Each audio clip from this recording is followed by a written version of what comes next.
For the past 50 years, the South African Air Force has used C-130 cargo planes to transport troops and equipment to the front line, provide humanitarian assistance, and bring home remains of the country's fallen. But as it's fondly referred to, Flossie's days are numbered. Previous Chief of the Air Force, Lieutenant General Lockheed, said that the current BZs could last until 2020 with correct maintenance. And if you take into account that there's a minimum 3-year lead time on acquisition of new aircraft, a decision is going to have to be made pretty soon for us to beat that 2020 deadline. Defence Minister Nosiviwe Mapisa-Nqakula said last month she was talking to Treasury to secure funding to modernise the Air Force's airlift capability. And the world's military aircraft manufacturers are lining up.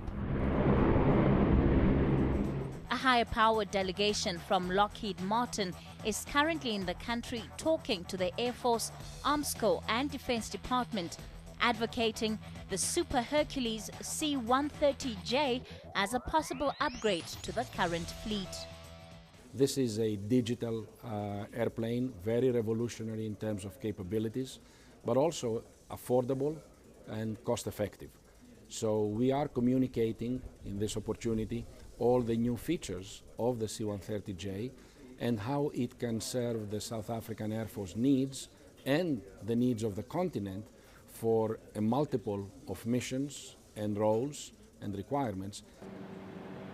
But Lockheed Martin is not the only one in talks with government. Airbus Military believes there is room for its A400M heavy airlifter in the Air Force's inventory.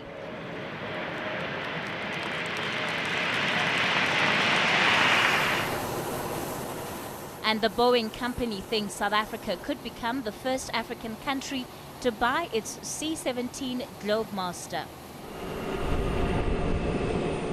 with the contract potentially worth anything from hundreds of millions of rands to a few billion.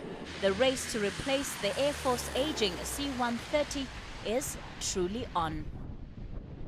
News that moves. eNCA.com.